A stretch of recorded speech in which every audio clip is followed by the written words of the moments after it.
lessons I could learn or I could go back and teach myself on One Less G in the Hood is that, I mean, there's a lot of things I think I would do different now. But it's like, I feel like that on every record that I do. I feel like everything that I'm one of the people, I don't know if I am a perfectionist, but maybe I am because I do try to go back and I want to make it sound the best before, and I don't want anybody to be like, oh, that sucks.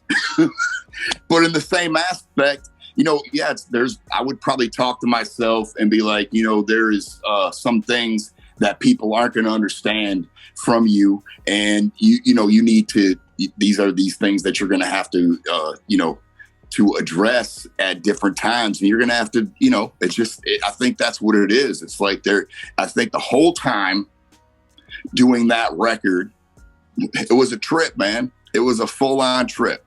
Like we did this record in it seems like so many different locations because I recorded in the midst of the Lotus Pod being created. So I was recording in the studio, the first studio I was talking about, the disc.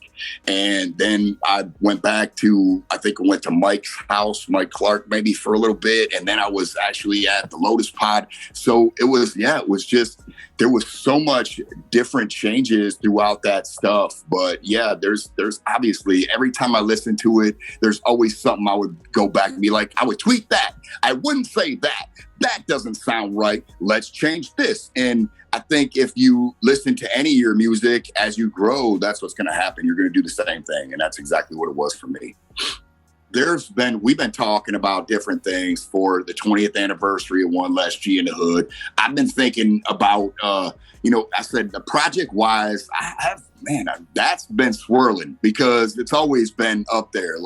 But I feel like I said, being the perfectionist type of person, sometimes I also feel like you shouldn't be touching things because, you know what I mean?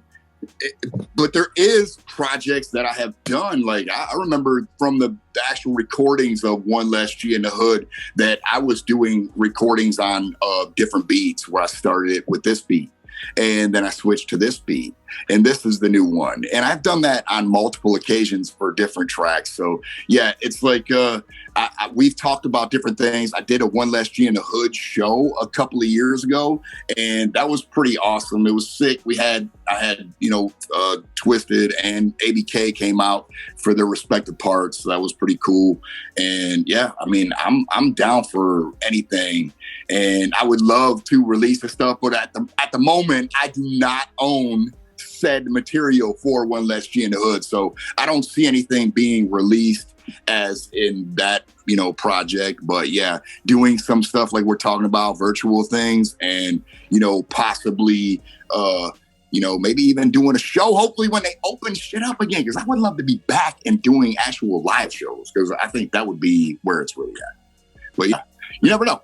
The video thing sounds cool, and I would really think man, what's crazy is that I did go back a couple of years ago and redid a video for the Real G shit on my original EP. And yeah, that just sparked my memory to be like, I need to go back and maybe do some stuff, because there are a few tracks on One Less G in the Hood that have not seen, their full potential in videos and visuals in general. So yeah, for sure.